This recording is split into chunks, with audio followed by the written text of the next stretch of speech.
Today I'm going to be combining acrylic paint and hot glue drops to create a new art technique that's incredibly easy to do. So sit back and relax and let's get started.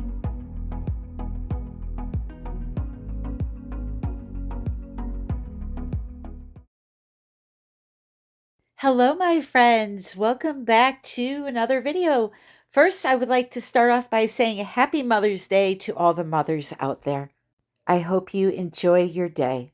So today I'm working on a DaVinci Pro panel. It's a 10 by 20, and I'm going to be teaching an old technique with a new twist. So very easy to do. This is acrylic paint.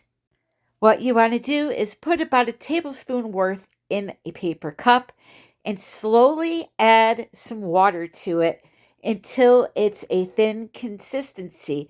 So get a popsicle stick, add that water a little bit at a time. I was doing about 6 spritzes, which is about a teaspoon of paint, and I would mix it in. If it wasn't thin enough, I would add another 6 spritzes.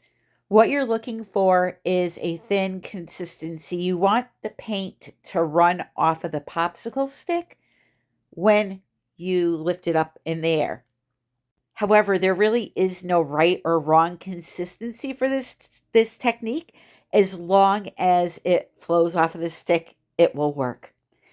Also, you can use any color you want. I just chose this bluish green color, but the world's your oyster, my friend, any color. So you're going to need a few paintbrushes of different sizes, preferably ones that are angled. You can use any. It's just if you want this specific design, you want to use an angled brush. So I'm just misting my canvas a little bit here to lightly, and I mean lightly, moisten the surface.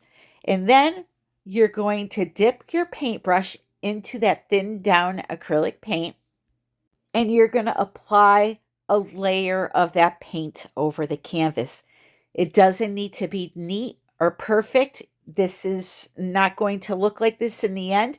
You just want to make sure you have some paint on the canvas. What is cool about this technique is you're able to create 3D images and turn one color into multiple colors, or multiple shades of that color, I should say, just by a swoosh of the brush. So I put that blue down on the background, and then I dipped my paintbrush into the cup of paint, and I just started making these curves and these lines as you see me here. The more you push the brush through it without adding paint, the lighter the lines will become. If you add a little more paint to your brush, the darker they will be. So you're going to see me here essentially going over and over these areas, and what it does is it creates this really cool effect. So now here, I'm adding just a little bit of paint, to my brush. And now you're going to see that the lines are going to be darker. And because my surface was wet before I started, and because the paint is so thin and I'm using so little, you're able to create this magical 3D effect. Now this painting here, I wanted to do just a really simple technique, but you can turn this into floral paintings. You could do ocean designs. It's really a magical technique. And the more and more you keep going over these pathways with your brush and maybe changing up your brush, you're going to see the 3D develop. So here I have just a little piece of napkin, and I'm going to wipe away some of that paint with that napkin. And look at that. Now we have a whole other shade coming into play.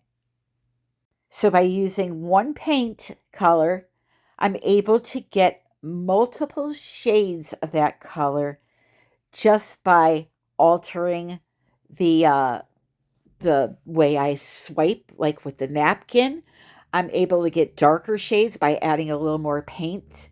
I'm able to get medium shades by going over and over the same areas. And this is just going to be the backdrop for what I'm going to do next. So now I've added a little more paint to my brush again, and I'm just going to continue to make these pathways. It's almost like a maze.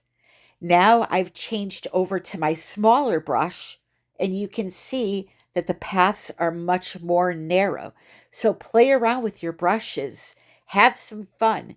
You can always start over if you want to. If you were to spray some water on this and wipe it down, most of it would go away. It would be stained blue, but you could start over again.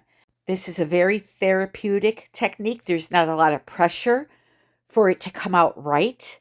And as you see here now, I'm going to use the napkin again, and you can really see how 3D this looks. So how about that? You see all the twists and turns of this massive maze. And again, this is just a simple demonstration. Next week, I will be making a floral painting using this technique. But now, I want to add some hot glue drops into this to give it a whole other dimension to it. I think if this works, we'll have a lot of options for future paintings. So this is all dry now, and this is where the fun comes in. I want you to think of this as a puzzle, okay? And I want you to try to envision where you want your specific hot glue drops to be. So which paths will they take? We want to make it look like the hot glue drops are blending through, and it's like creating a 3D effect. So already it looks like this is 3D, right? Because you got the paths down here, you got the paths above, they're intertwining. It already looks 3D, but what we want to accomplish now with the drops, the hot glue drops, is we want to have those swirling through on random paths.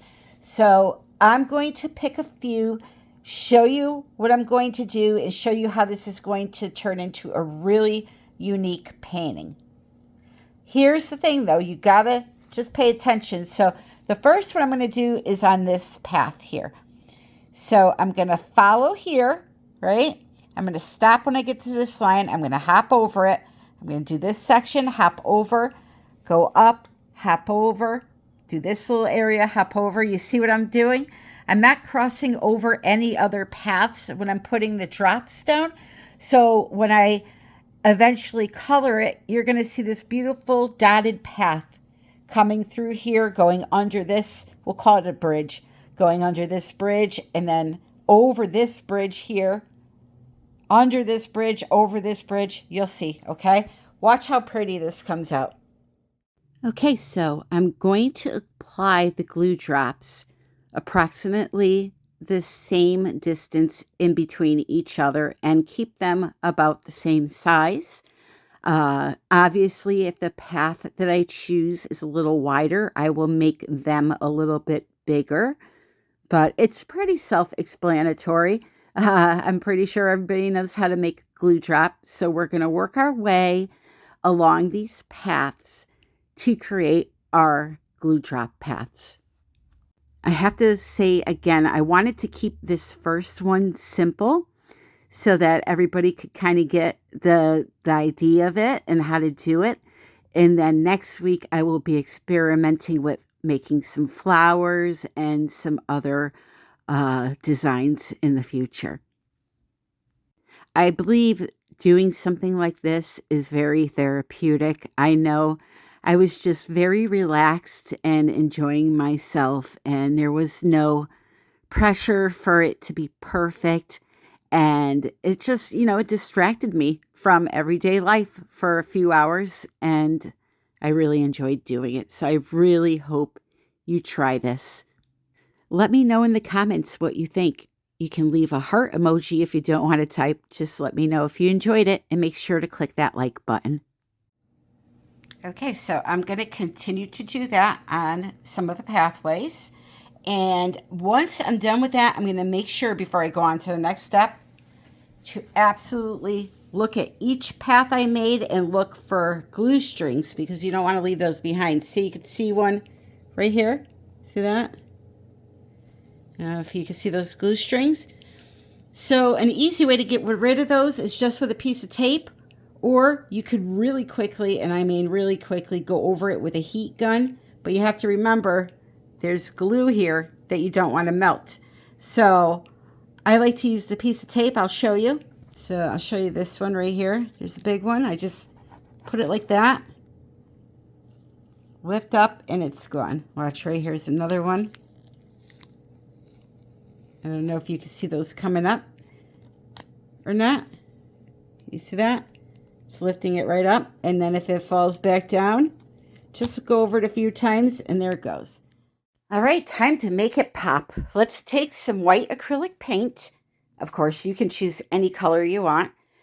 And let's lightly brush over the top of those glue drops to make them stand out more. I am using a heavy body white acrylic paint, but you can also use a medium body paint. You just have to do a few layers. That's why I like to use the heavy body. It's one layer and it's done. So I'm going to go around and I'm going to do all of these little dots, and then we're going to see how it looks. The ease of this technique is what I like the best, but you can also try doing, or using, I should say, multiple colors. They blend together and they look so pretty.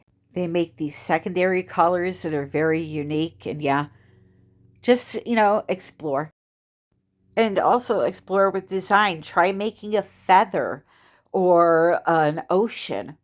Again, I just wanted to keep it simple for the first time. But anyway, here we are. This is what it looks like. I think it's a really fun painting. It's an abstract painting. It would look beautiful hanging on the wall with a frame. To seal it, if you want to seal it, you could just use some spray varnish or even resin if you want to. Although with resin, you will lose some of the depth of those glue dots because they will be buried under the resin a little bit. But here's another one I did in Hunter Green. I really love that. It has an Aztec vibe to it. Anyway, let me show you another technique you could do with hot glue drops to make a really pretty painting. Now we're going to go in the reverse order. I have a 6x12 DaVinci Pro panel that has the 2-inch wood sides, really pretty panel. And I'm going to put glue drops on it in a random pattern. I apologize. I thought my camera was on when I started, so there were some glue drops already done before I realized I wasn't recording. But anyway, it's very, very easy to see what I'm doing here. I'm going to create some almost bubble-looking thingies floating up from the floor. Very simple to do. I did a section down the middle and 2 smaller sections on the sides. Once they were dry, I came in with some olive green paint and I painted over the entire surface. I've watched out for those sides though. Let me tell you something. Always tape off your sides if you're using a beautiful wooden canvas like this, because one little slip and the whole thing is ruined. If you get a little green on that side panel, it's going to stain. It's not going to come off. It's going to look like trash. So I was being very careless, not taping the sides. I should have, but I wasn't using my brain, I guess, at that moment. However, I was very careful once I realized I hadn't taped them, and was very, very careful, as I said. So now I have this sponge with the olive green paint from Amsterdam, and I'm just sponging over the entire surface first. For the areas in between the glue dots, I'm going to use a small brush and just kind of blot it in there to fill in those areas. Once this is done, I'm going to let it dry, and then I'm going to do a second coat of the olive green. I really love this olive green color. I don't use it enough. So I thought this would be the perfect time. But this turned out to be a really fun painting. So you see, I'm being very careful on those edges now. But yes, we're going to cover in all of the white, and you're going to do a good job at moving the canvas around and looking on the side of those little dots to be sure there's no white exposed. You want to get all of that white covered up.